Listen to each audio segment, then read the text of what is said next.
பிஜேபிக்கு எதிரான கட்சியான்னு சொன்ன உடனே அதற்கு இணையா இன்னொரு இடத்த நிறுத்த பாக்குறீங்களே தவிர ஆமா நாங்க மதவாதம் பிஜேபி மதவாதம் பண்ணிட்டு இருக்குது பிஜேபிக்கு எதிரான கட்சி தான் 100% தமிழகம் 100 தடவை சொல்லிட்டோம்.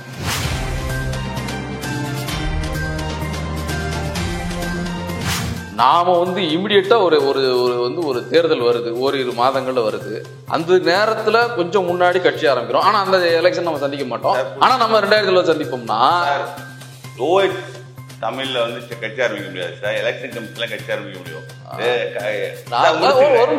ஒரு நிமிஷம் நான் ஒரே நிமிஷம் நீங்க சொல்லுங்க. 2 வருஷம் ப்ராசஸ் இருக்காங்க. 2 வருஷம் எலெக்ஷன் எடுத்துப்பாங்களா? அப்படி இல்லை.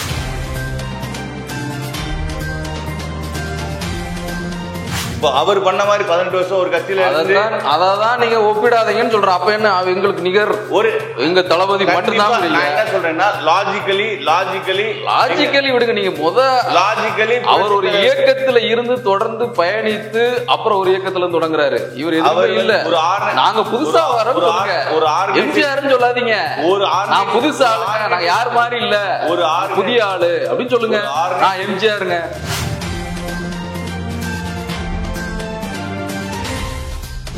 வீடியோவை உங்களுக்கு வழங்குபவர்கள் Paysys Pay, secure digital payments with multiple features and great success rate.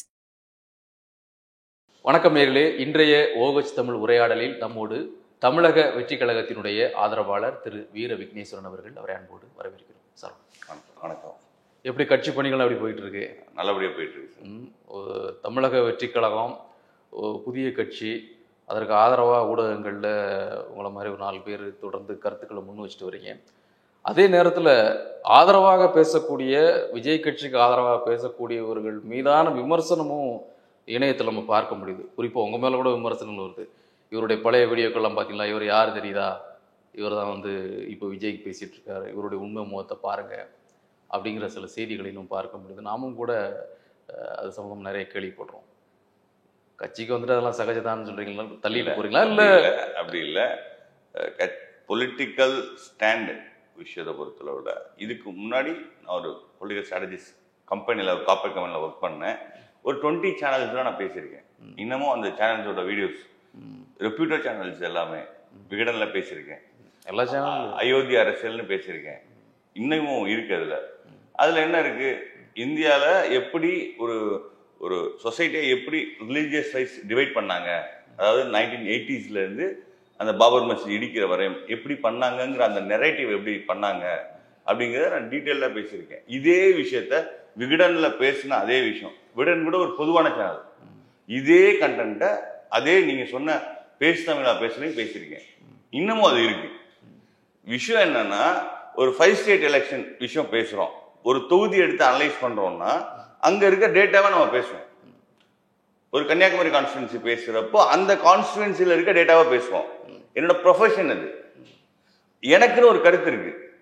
எனக்கு சமூக நீதிங்கிற கருத்து மேல ஆழமான பிடிப்பு இருக்கு. என்னோட ஸ்கூல் டேஸ்ல இருந்து அந்த கருத்தை நான் பேசியிருக்கேன். இப்போ அந்த சேனல்ல, ஒரு பிஜேபி சேனல்ல போய் அதே கட்ஸோட சமூக நீதி நாயகன் விபி சிங்னு போட முடியுதுல. இதே சமூக நீதி காவலர் விபி சிங் கவர்மெண்ட்டை கவுத்தது பிஜேபியும் காங்கிரஸும் சேர்ந்து கவுத்துச்சுன்னு சொல்ல முடியுதுல்ல என்னால. அதுலதான் என்னோட ஐடியாலஜிக்கல் கமிட்மெண்ட்டை பார்க்கணும். 2வது விஷயம் மதவாத விஷயத்துலையும் நான் எந்த இடத்துலையும் காம்ப்ரமைஸ் பண்ணிக்கல.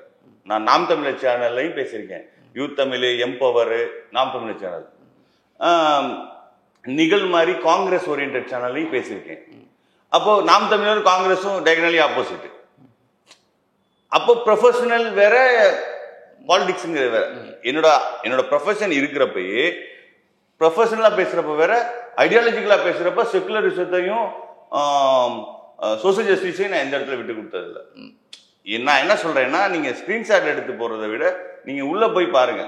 அயோத்தி அரசியல் என்ன பேசியிருக்கேன், ஓபிசி பாலிடிக்ஸ், குறிப்பா மண்டல் கமிஷன் பத்தி என்ன பேசியிருக்கேன் அப்படின்னு பாருங்க. அதுதான் என்னோட ஐடியாலஜிக்கல் தாட்ஸ்.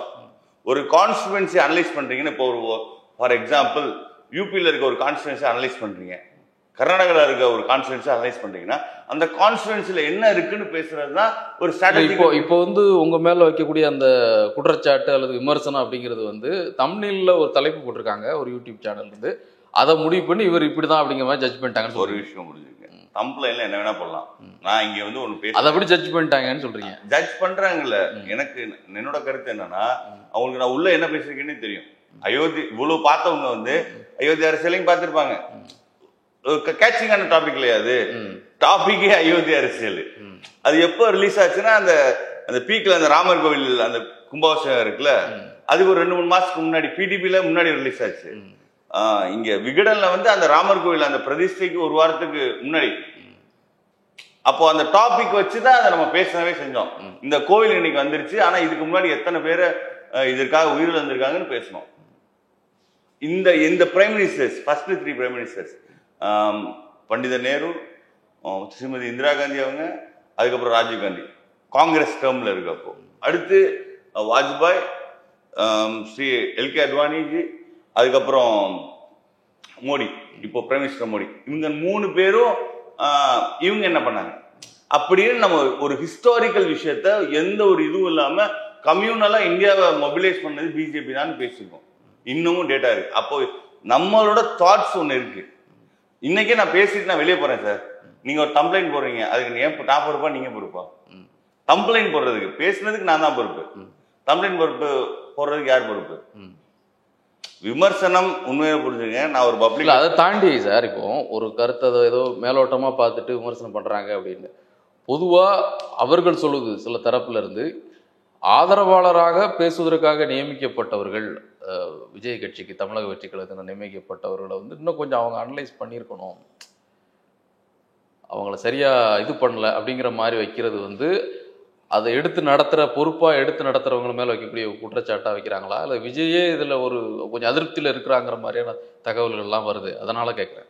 உண்மையிலே இந்த மாதிரி ஒரு அதிருப்தி என்ன எதிர்பார்க்குறாங்க? இவங்கள்ட்ட கன்சல்ட் பண்ணலன்னு எதிர்பார்க்குறாங்களா? ஒரு விஷயம் சார், என்ன பற்றின விமர்சனத்துக்கு நான் என்னோட ஐடியாலஜிக்கல் கமிட்மெண்ட்டை எந்த இடத்துலையும் விட்டுதல்ல. என்னோட ப்ரொஃபஷனல் தாண்டி, ப்ரொஃபஷனலாக ஒரு கார்பரேட் கம்பெனியில் ஒர்க் பண்ணுறது தாண்டி, நான் மீடியாவில் வந்து அட்ரஸ் பண்ணுறப்போ என்னோட ப்ரொஃபஷன் சார்ந்து பேசுகிறத தாண்டி தனிப்பட்ட முறையில் நான் மீடியாஸை, அதாவது சேனல்ஸ், யூடியூப் சேனல்ஸை பேசுகிறப்போ என்னோட ஐடியாலஜிக்கல் கமிட்மெண்ட்டை விட்டு தந்தே இல்லை. நியூஸ் 7ல் பிப்ரவரி 1ஆம் தேதி பட்ஜெட் அன்னைக்கு பேசியிருக்கேன். இன்னமும் அதெல்லாம் இருக்கு, ஆன் ஏர்ல தான் இருக்கு. பட்ஜெட் பத்தி நரேகா ஸ்கீமை யூபிஏ கவர்மெண்ட் கொண்டு வந்தாங்க, இப்ப ஃபண்ட் தரமாட்டாங்க பிஜேபி கவர்மெண்ட்னு இன்னமும் ஆன் ஏர்ல இருக்கு. யாரு பிஜேபி? இன்னும் தமிழ்நாட்டுல ஜஸ்டிஃபை பண்ண விரும்புவது நான் வந்து ஒரு ட்ரெண்ட், பிஜேபி ஆதரவாளர் கிடையாது. ஒரு ட்ரெண்ட் இருக்கு சார், என்ன தெரியுமா? ஒரு செட்டப் இருக்கு இங்க தமிழ்நாட்டுல, மீடியாலையும் இருக்கு. எப்படி சென்ட்ரல் கவர்மெண்ட், அதாவது தேசிய ஊடகங்கள் வந்து ஆளுங்கட்சியின் கைப்பாவையா இருக்கோ, அது மாதிரி தமிழகத்திலையும் ஊடகங்கள் ஒரு செட் ஆஃப் நபர்கள் கையில இருக்கு. இந்த செட்டப்பை வந்து சேலஞ்ச் பண்ற மாதிரி எந்த ஒரு சக்தியும் வந்தாலும், நாம் தமிழர் தோழர்களை அரசியல் பண்றப்ப அந்த 6 ஆண்டுகளா என்ன பண்ணாங்க? பிஜேபி பி டீம், பிஜேபி டீம்னாங்க. இன்னைக்கு என்ன யார் வீட்டுக்கு வருது சொல்லுங்க சார்? யார் வீட்டுக்கு போயிருக்கணும்? ஒரு விஷயம், இந்த செட்டப்பை யார் சேலஞ்ச் பண்ணாலும் ஒரே ஸ்டாம்ப் தான் ரெடியா இருக்கு, குத்திட்டு நம்ம பாட்டுக்கு நாட்டை கொள்ளையடிக்கலாம், கன்விக்ட் ஆகலாம், என்ன வேணா பண்ணலாம். கன்விக்ட் ஆனாலும் நம்ம தான்.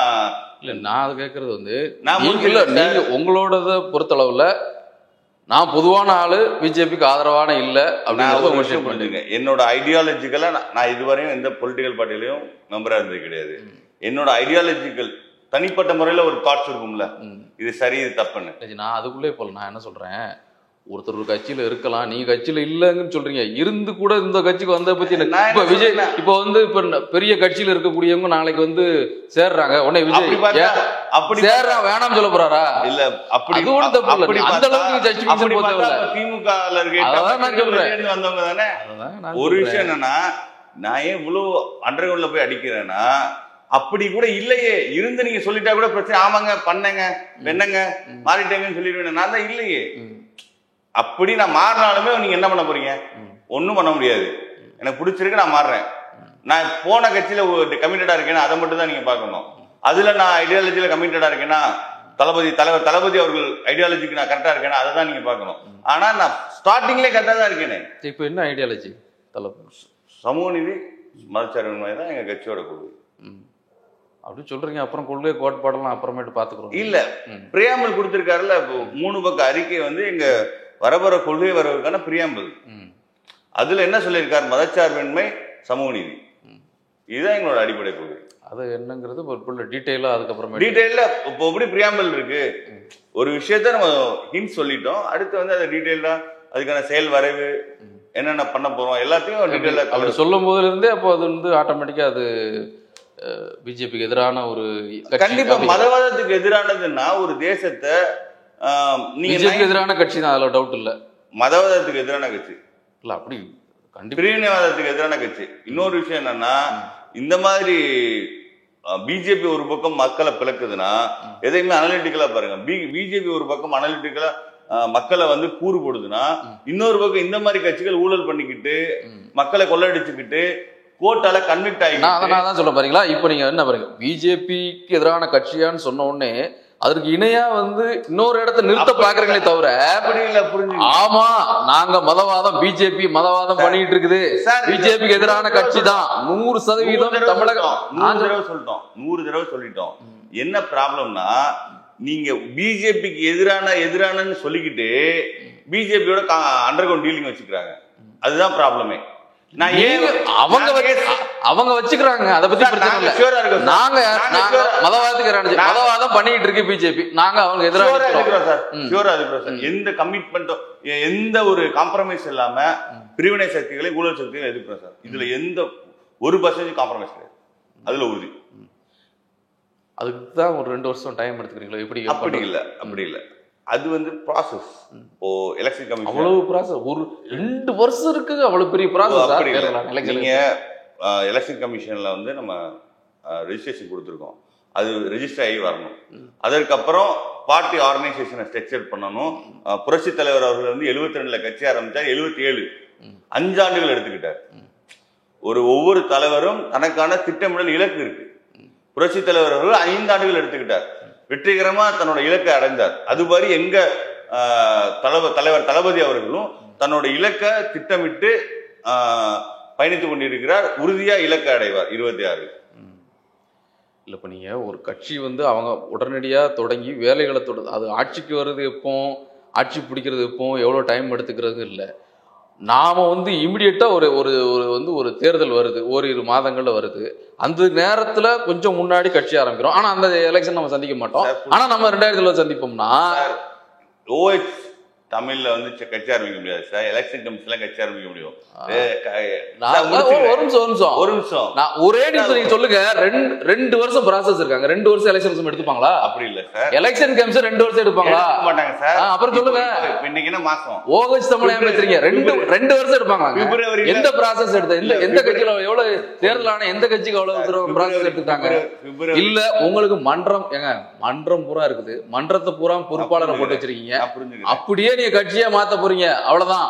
எல்லா விங்கு வச்சிருக்கீங்க. மகளிர், நான் ஒரு நிமிஷம் என்ன பேசிவிடுங்க, மகளிர் அணி, அந்த அணி, எல்லா விங்கு வச்சிருக்கீங்க, ரெடியா இருக்கு. பேர் மட்டும்தான் மக்கள் இயக்கத்தை தமிழக வெற்றி கழகம், இந்த நேம் தான் இதாக போகுது. அது தவிர கட்சி ஃபார்மேட் என்னவோ அதை நீங்க பண்ண போறீங்க. சொல்லவா? தேர்தல் ஆணையத்து மேல பார்த்துட்டு நீ OH தமிழுக்கு ஆரம்பிக்க முடியுமாங்கலாம், இது விதாண்டாதவன. பிப்ரவரி மாசம் ஆயிடுச்சு, இன்னும் எப்படினாலும் 2-3 மந்த்ஸ் எடுக்கும். ஏப்ரல் 2nd வீக்ல எலெக்ஷன்.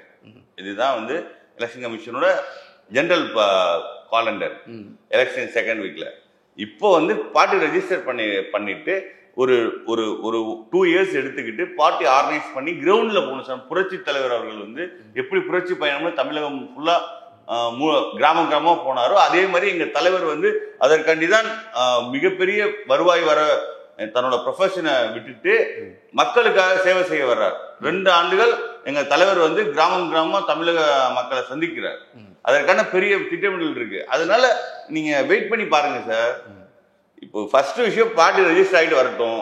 அதுக்கப்புறம் எங்க தலைவர் வந்து புரட்சி தலைவர் மாதிரி தமிழக மக்களை சந்திப்பார். அதுக்கப்புறம் தேர்தலை சந்திப்போம்.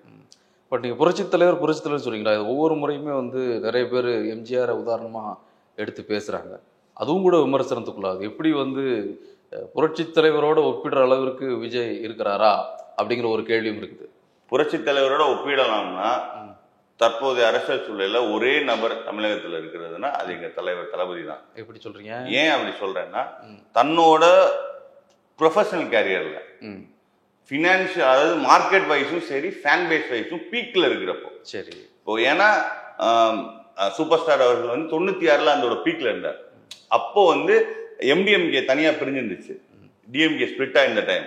அப்போ டிஎம்கே வீக்கா இருந்துச்சு, ஏடிஎம்கே மேல கடுமையான அதிருப்தி. அப்பதான் அந்த 96ல் தான் எல்லார் மேலும் கேஸ். முன்னாள் முதல்வர் ஜெயலலிதா கன்விக்ட் ஆனது அந்த 96ல் போட்ட கேஸ் தான். அப்போ ஒரு பக்கம் ஏடிஎம்கே கெட்ட பேரு, டிஎம்கே ஸ்பிளிட் ஆயிருக்கு. இந்த டயத்துல அப்போ தன்னோட பீக்ல இருந்த ப்ரொஃபஷனல் பீக்ல இருந்த சூப்பர் ஸ்டார் அவர்கள் வந்திருந்தா சாத்தியம்னு அப்பவே சொல்லப்பட்டது. அந்த மாதிரி இப்போ 26ல் வந்து தன்னோட ப்ரொஃபஷனல் கேரியர்ல பீக்ல இருக்காரு. கோட்டுக்கு 200 கோடி, அடுத்து வர படத்துக்கு 250 கோடி கூட ஆகலாம். அந்த ஆவரேஜ்ல நான் சொல்றேன். ஒரு படத்துக்கு 200 கோடி 250 கோடிங்கிறது ஆண்டுக்கு 400 கோடி ஆவரேஜா. அதோட மார்க்கெட்டே, ஒரு படத்தோட மார்க்கெட் 1000 கோடி. இந்த அளவுக்கு பீக்ல இருக்கிறப்பதான் புரட்சி தலைவர் வந்தார். உலகம் சுத்தும் வாலிபன், மதுரை முட்டை சுந்தரபாண்டியெல்லாம் தன்னோட கட்சி ஆரம்பிச்சதுக்கு அப்புறம் நடிச்சார் புரட்சி தலைவர். அது அரசியல் கருத்தை பேசினார், அது வேற விஷயம். தன்னோட ப்ரொஃபஷனல் கரியர்ல பீக்ல இருக்கிறப்ப அரசியல் வந்தார், அதனாலதான் வெற்றி பெற்றார். மார்க்கெட் இல்லாம பாலிடிக்ஸ் வரல, தன்னோட ப்ரொஃபஷனல் கேரியர்ல பீக்ல இருக்கிறப்ப நான் வந்த நபர் வந்து புரட்சி தலைவர். அதே மாதிரி எங்க தலைவர் ஒரே நிமிஷம், நீங்க வரலாறு, நீங்க நிறைய வரலாறு பேசுறீங்க. ஏதோ வந்து எம்ஜிஆர் வந்து உடனே நேத்து வந்து பீக்ல இருந்து உடனே வந்து கட்சி ஆரம்பிச்சு அவர் எங்க இருந்தாரு, முதல்ல காங்கிரஸ்ல எப்படி பயணம் பண்ணாரு, திமுகவில் எந்த அளவுக்கு இருந்தாரு, திமுகவில் என்ன பிரச்சனை ஆச்சு, அதுக்கப்புறம் இந்த ஒரு ஸ்பிளிட், அது உள்ள மனஸ்தாபம் ஏற்படுது, அதுக்கப்புறம் அவர் வந்து தனியாக கட்சி ஆரம்பிக்காரு. அப்பவும் நடிச்சிட்டு இருக்காரு வர்றாரு. இது இதோ அவர் உடனே வந்து இவர் இவர் இவர் இவர் எந்த கட்சியில இருந்தாரு, எந்த இதுக்கு இது பண்ணாரு, எதுவுமே இது இல்லை. அந்த 3 புரியுதுங்களா? அது அந்த ஒப்பீடே தப்புங்கிற. அது கரெக்டான ஒப்பீடு. என்ன ஒப்பீடு அப்படின்னு சொல்றேன்னா, அந்த 3 பக்க அறிக்கையை படிச்சீங்களா? அதுல என்ன சொல்றாரு தலைவர் அவர்கள்?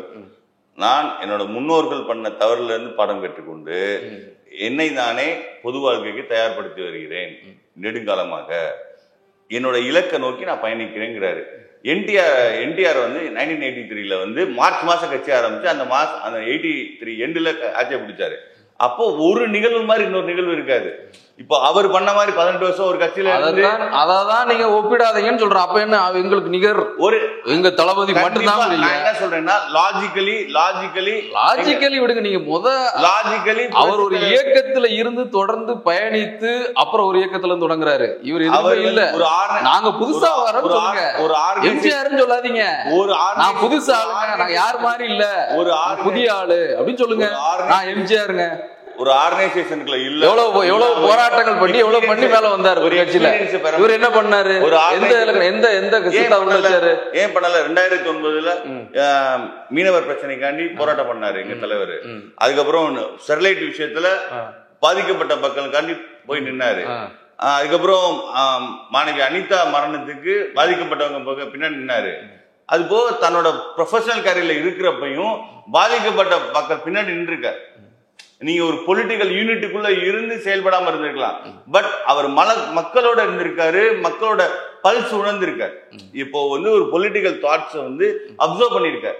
நாட்டில் என்ன நடக்குது, இப்போ நீட் வேணுமா வேணாம்ங்கிற தாட்ஸ் இருந்தா தான் அது யார் பாதிக்கப்பட்டாங்க. எவ்வளவு பெரிய பெரிய பிரச்சனை, அது செலக்டிவா என்ன வேணுமோ அந்த இடங்களுக்கு மட்டும் போறது இல்ல, செலக்டிவா எல்லாம் கிடையாது. அப்ப செலக்டிவா எல்லாரும் வந்தாங்களா? எங்க தலைவர் பொறுத்தளவு அரசியல் வந்தால தாங்க பேசுறோம். எல்லாரும் ஏன் பேசுறோம்? வராத ஆளை பத்தி எங்களுக்கு என்ன கவலை? நான் வாரம்னு சொல்ல ஆள்கிட்ட கேள்வி கேட்போம். நாங்க இன்னைக்கு தானே வர்றாரு செலக்டிவா. நீங்க தான் சொல்றீங்க இங்கதான் போனாரு அங்க போனாரு. அப்ப தமிழ்நாட்டுக்குள்ள சுருக்கிக்குருவாரா? வேற எதுக்கும் கருத்து சொல்ல மாட்டாரா? இன்னைக்கு என்ன 24, ஆனா நான் சொல்றது 2009ல. இன்னைக்கு தானே பாலிடிக்ஸ் வந்திருக்காரு. அந்த சமூகம் சார்ந்த உணர்வு இல்லைன்னா 2009-10 அந்த காலகட்டங்கள்ல இலங்கை தமிழர் பிரச்சனையும் சரி, அந்த மீனவர் பிரச்சனையும் சரி பீக்ல இருந்துச்சு. அப்போ தன்னோட உணர்வை வந்து மக்கள் மேல ஒரு நல்லெண்ணம், அதாவது ஒரு மக்கள் மேல ஒரு பரிவு இல்லைன்னா அந்த இடத்துல போய் நிக்க மாட்டார்ல. அது மாதிரி எல்லா விஷயத்திலையும் தன்னோட கருத்தை பாதிக்கப்பட்ட மக்கள் பின்னாடி நின்றுருக்காரு. நீங்க சொல்ற மாதிரி ஒரு ஆர்கனைசேஷனுக்குள்ள போகாம இருந்திருக்கலாம். நீ ஒரு நிமிஷம் போறோங்க. பாதிக்கப்பட்ட மக்களுக்கு உதவி செய்யறது, பாதிக்கப்பட்ட மக்களுக்கு நேரடியாக போய் ஆறுதல் சொல்றதுங்கிறது வந்து கெட்ட விஷயம்னு சொல்ல, நல்ல விஷயம். ஆறுதல், ஒருத்தர் போயிட்டு பணமாக உதவி செய்கிறதோ அல்லது போய் அரவணைக்கிறதோ அவங்க ஆறுதலாக இருக்கிறதோங்கிற விஷயம். அது எதனால் எழுந்துச்சு, அது யாரு காரணம், அதை பற்றி வெளிப்படையாக பேசணும்ல. பேசுவார். எங்க பேசுவாருங்க, எங்க பேசினாருன்னு கேட்கறேன் நான். என்ன சொல்றேன், உதவிங்கிறது யாரு வேணாலும் செய்யலாங்க. பணம் இருக்கிறவரு, பணமும் மனமும், பணமும் உதவக்கூடிய உள்ளமும் மனமும் இருந்துச்சுன்னா யார் வேணாலும். நிறைய என்ஜிஓக்கள் இருக்கு, நிறைய அமைப்புகள் இருக்கு, நிறைய பேர் வராங்க. அதுல விஜயும் ஒருத்தர். அவ்வளவுதான். வார்த்தைகள்ல சொல்லாம இருக்கலாம். வார்த்தைகள் இதுவரைக்கும் அரசுகளை ஏங்க நீங்க சொல்றீங்களா 200 கோடி எங்க தலைமை சந்தி எங்க இது சம்பாதிக்கிறாங்க, அடுத்த படத்துக்கு 250 கோடிங்க, அதை விட்டுட்டு எங்க மக்கள் நலனுக்காக வந்து நீங்க அரசியல் இறங்குறாருன்னு சொல்றீங்கல்ல. இத்தனை 200 கோடி 100 கோடி 150 கோடி சம்பாதிச்சுக்கிட்டு இருந்தவர் இந்த அரசுக்கு எதிராக அரசு வந்து ஒரு தவறு செய்து இதனால அதை பாதிக்கப்படுதுங்க, இதை அனிதா மேட்டர் எடுத்துக்கோங்க அல்லது ஸ்டெர்லைட் எடுத்துக்கோங்க, கடுமையான குற்றச்சாட்டை வந்து ஏன் ட்விட்டர்ல போடட்டுமே, பேசட்டுமே, ஒரு அறிக்கை விடட்டுமே, அந்த தைரியம் அப்படி இருந்துச்சுன்னு சொன்னா வார்த்தைகளை எடுத்து பேசுறதை விட பாதிக்கப்பட்ட மக்கள்ல போய் நின்னாவே அதுக்கு என்ன சார் அர்த்தம்? இப்போ ஒரு 1000 வார்த்தை பேசுறதை விட இப்போ பாதிக்கப்பட்ட மக்கள் கிட்ட முன்னாடினா அரசு பண்றது தப்பு, அதனால பாதிக்கப்பட்டாங்க. ஒரு விஷயம் என்னங்க, ஒரு பிரச்சனை வருதுன்னா அந்த பிரச்சனை சரி செய்யறதுங்கிறது ஒண்ணு, அந்த பிரச்சனை இப்படி வந்துச்சு, ஒரு விபத்து நிகழ்ந்து சிகிச்சைங்கிறது ஒண்ணு, இன்னொன்னு அந்த விபத்து காரணம் யாரு, இந்த விபத்து நிகழாம இருக்குது என்னங்கிறது, அதுதான் ரொம்ப முக்கியம். இந்த சிகிச்சை வந்துச்சுன்னா அடுத்து இன்னொரு ஆக்ஷன் நடக்கும், இன்னொரு ஆக்ஷன் நடக்கும், எல்லாத்துக்கும் பண்ணுவாரா அவரு? நான் சொல்றது அந்த மூலம், அது காரணம் என்ன, அதை அட்ரஸ் பண்ணணும். அவர்தான் தலைவர், அவர் தான் தைரியமா இருக்கிறவர், அவர் தான் 100 கோடி இழந்துட்டு எது வேணாலும் பேசுறவரு.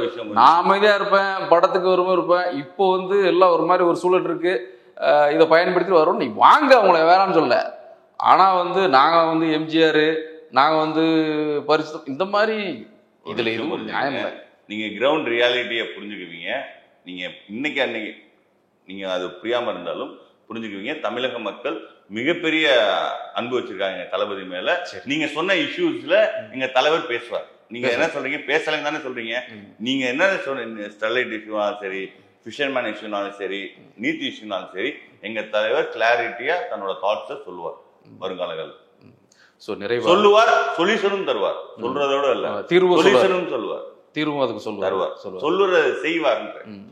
ஸோ நிறைவாக கேட்பது, இப்போ நீங்கள் தமிழக வெற்றி கழகம் தொடங்கின பிறகு உங்களுடைய பார்வையில் தமிழ்நாட்டில் இருக்கக்கூடிய தேசிய கட்சிகளை விட்டுருங்க, தமிழ்நாட்டில் இருக்கக்கூடிய கட்சிகள் நாங்கள் வந்த உடனே கொஞ்சம் அச்சப்படுறாங்க அப்படின்னு சொன்னால் யாரை சொல்கிறீங்க?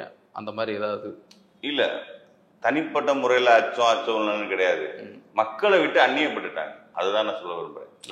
அவங்க என்ன நினைக்கிறாங்கன்னு நம்ம இல்லை, ஏதாவது ஒரு உங்களுக்கு சில ஒரு பல்ஸ் பார்க்குற மாதிரி தான் நீங்கள் ஒன்று ஒரு தலைப்பை ஒரு கட்சியோட பேரை விட்டு பார்க்குறீங்க, இது என்ன ரியாக்ஷன்ஸ் இருக்குன்னு பார்க்குறீங்களா? ஒரு அனலைஸ் பண்ணி ஒன்று கிடைச்சிருக்கும்ல? அப்படி இல்லை, ஒரு விஷயம் புரிஞ்சுக்கங்க. ஒரு தலைமை கீழே இருக்கவங்க பேசுறது வேற, தலைமை நினைக்கிறதுன்னு தெரியல. ஒரு விஷயம் ஒன்று கிளாரிட்டியாக தெரியுது, மக்கள்கிட்ட நம்ம பழகின அளவில் 2 பார்ட்டிஸ், பிஜேபி ஆல்ரெடி தமிழ்நாட்டோட கல்ச்சருக்கே செட் ஆகாது. நான் பிஜேபி கேட்கல, தமிழ்நாடு கட்சி தான் சென்ட்ரல்ல இருக்க பவர்ல இருக்கனால சொல்றேன். சரி, தமிழ்நாட்டோட நேச்சருக்கே செட் ஆகாது அது. ஏடிஎம்கே டிஎம்கே பொறுத்தளவுல தமிழ் மக்களோட உணர்வுகள்ல இருந்து தள்ளி போயிட்டாங்க. அவங்க டிஎம்கே ஏடிஎம்கே இவ்வளவு நாள் பவர்ல இருந்தது காரணமே என்னன்னா, ஏதோ ஒரு விதத்துல தமிழ் மக்களோட உணர்வுகளை அட்ரஸ் பண்ணிட்டு இருந்தாங்க. இப்போ கடந்த ஒரு 15-20 வருஷமாவே தொடர்ந்து தள்ளி போனாங்க. அது எல்லா விஷயத்துலயும் சரி, நீட் இஷ்யூஸ இவங்க இருக்கிறப்பதான் கொண்டு வந்தாங்க, என்ஐஏ இஷ்யூ இவங்க இருக்கப்பதான் வந்துச்சு, சிஐஏ இஷ்யூ இவங்க தான் கையெழுத்தே போட்டிருக்காங்க. தொடர்ந்து மக்களோட உணர்வுக்கு எதிராக அவங்க செயல்படுறாங்க. அதோட விளைவை வந்து அவங்க 26ல சந்திப்பாங்க. அவ்வளவுதான் சொல்ல முடியும். யாரு பயப்படுறாங்க பயப்படலங்கிறது நம்ம அவங்க மனசுல ஜெராக்ஸ் எடுக்க முடியாது. இவங்க தமிழ்நாடு மக்கள் சார், அரசியல் பொறுத்தளவுல மக்கள் தான் சார் எஜமான இருக்குது. மக்கள்கிட்ட அந்நியப்பட்டாங்கன்னா நீங்க பயந்தா என்ன, பயப்படலன்னா நமக்கு என்ன? மக்கள்கிட்ட அந்நியப்பட்டுட்டாங்கன்னா அந்த சாய்ஸா விஜய் தேர்ந்தெடுப்பாங்க. மக்கள்கிட்ட அந்நியப்பட்டுட்டாங்கன்னா திமுகவும் அதிமுகவும் எவ்ரிதிங் இஸ் காலி. வேற சாய்ஸே இல்ல மக்களுக்கு, விஜய் தான் இருக்காப்ல. நான் என்ன சொல்றேன், ப்ராமிசபிள் சாய்ஸ்ங்கற தனி ப்ராமிசபிள் சாய்ஸ். சாய்ஸ்ங்க எல்லாம் சாய்ஸ் நிறைய சாய்ஸ் தான் இருக்கு தமிழ்நாட்டுல.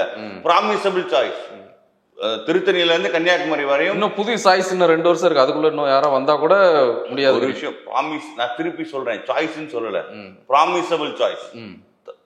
மிகப்பெரிய ஒரு பேரன்பை பெற்றவர் எங்க தலைவர் தளபதி அவர்கள். இந்த அளவுக்கு ஒரு கரிஸ்மாட்டிக் லீடர் புரட்சி தலைவருக்கு அப்புறம் எங்க தலைவர் தான் நேரடி அரசியலுக்கு வந்திருக்காரு.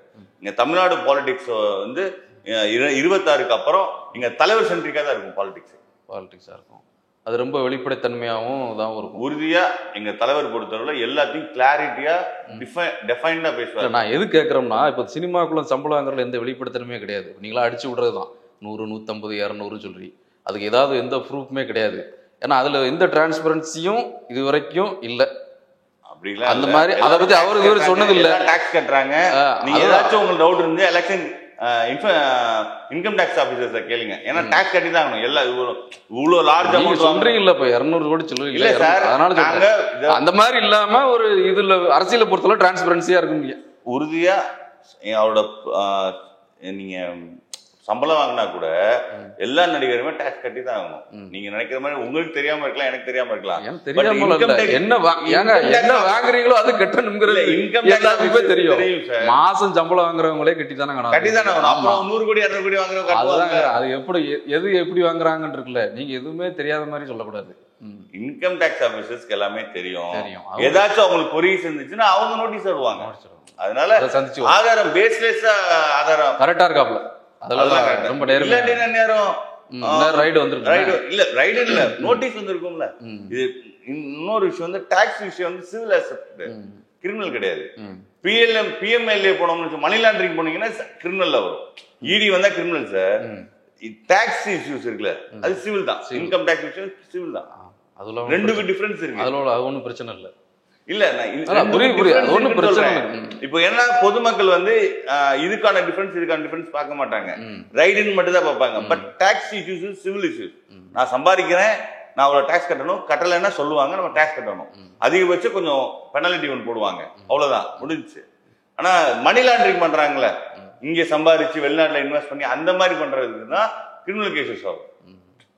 அதனால எங்க தலைவர் பொறுத்தளவுல தன்னோட பர்சனல் லைஃப்லயும் சரி, பப்ளிக் லைஃப்லயும் சரி டிரான்ஸ்பரண்டா இருக்கும். நம்பலாம். இந்த வீடியோ உங்களுக்கு பிடிச்சிருந்தா லைக் பண்ணுங்க, ஷேர் பண்ணுங்க, கமெண்ட் பண்ணுங்க. மறக்காம OH தமிழ் சேனலுக்கு சப்ஸ்கிரைப் பண்ணுங்க.